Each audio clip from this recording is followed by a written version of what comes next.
Welcome, everyone. My name is Deborah Gibbs, and tonight I'd like to show you a little bit about my childhood.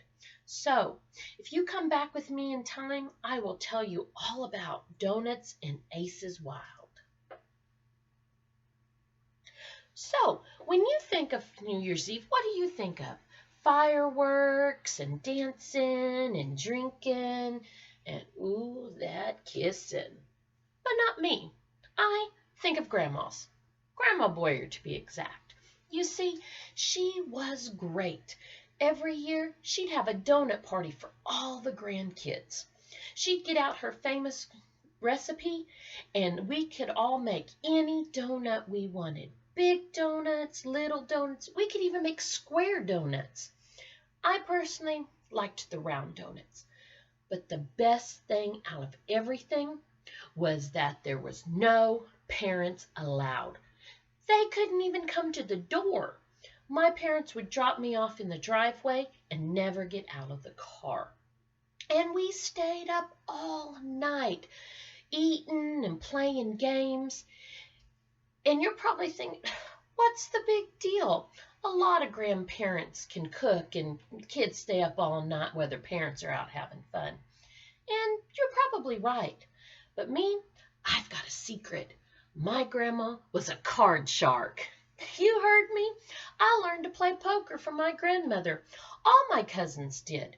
She taught us five-card stud, Texas Hold'em, blackjack, all of it.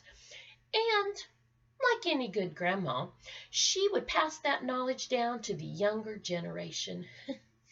But how did it all get started? Well, let me tell you.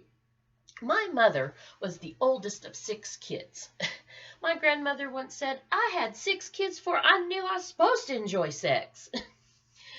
Anyway, times were hard back then when my mother was little. So my grandmother would go to the pool hall on the weekends to earn money for groceries.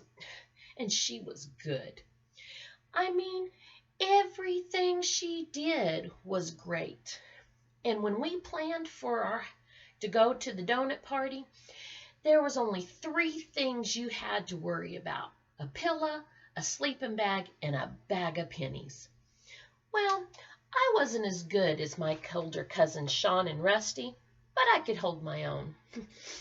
And Grandma, she made it so much fun that most of us, we continued going to the parties until we left to go to college. Even the other day, my cousin Amanda asked, did anybody have Grandma's secret recipe? Unfortunately, that recipe she took to the grave with her. But even now, I still think about the wonderful times that I had with my friends, my cousins, the donuts, staying up late, all of that. And even now, I know every New Year's Eve, my grandmother's up in heaven entertaining the angels with donuts and Aces Wild. Thank you for coming this evening. I hope to see you soon when I go back more about my childhood. Bye.